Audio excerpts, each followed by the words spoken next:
साबिक कमिश्नर रावलपिंडी की press conference की तहकीकात और बैकग्राउंड सामने आ गया है। अगर उनका ज़मीर इतना बेचैन था तो 9 दिन पहले बात करते। ख्वाजा आसिफ की गुफ्तगू। 9 मई के जिम्मेदारों ने कोई सबक नहीं सीखा। पीटीआई सोशल मीडिया अकाउंट से बैरून मुल्क से पाकिस्तान के खिलाफ मुहिम चलाई जा रही है। मलिक अहमद खान की प्रेस कॉन्फ्रेंस। कमिश्नर साहब को इलेक्शन के 8 दिन बाद कल बेदारी नसीब हुई। इन लोगों ने मुल्की मफाद को दांव पर लगाया। जहां पीटीआई जीती धांधली नहीं हुई। अता तारड़ का बयान।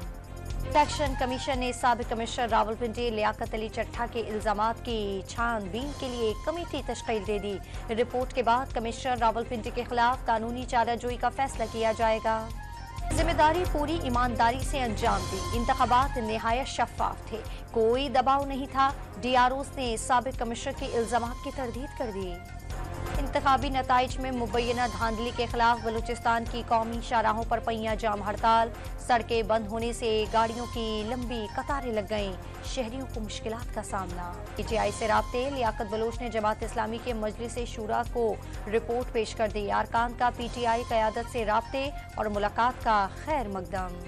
खैबर पख्तूनख्वा के नामजद वज़ीर आला अली अमीन गंडापुर पीटीआई के हिमायत याफ्ता आज़ाद उम्मीदवारों का इजलास आज तलब कर लिया। हुकूमत साजी पर मुशावरत की जाएगी।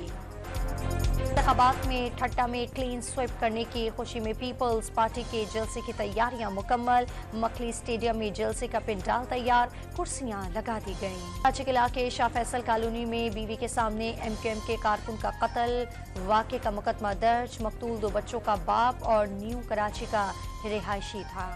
इसराइली फौज की बमबारी से दीर अल बलाह में मजीद 10 फलस्तीनी शहीद। 24 घंटे में 83 फलस्तीनियों ने जामे शहादत नोश कर लिया। और पीएसएल के इफ्तिताही मैच में इस्लामाबाद यूनाइटेड ने लाहौर कलंदर्स को शिकस्त दे दी। आज 2 मैचेस के खेले जाएंगे। पेशावर और कोयटा के दरमियान मैच कुछ देर बाद होगा।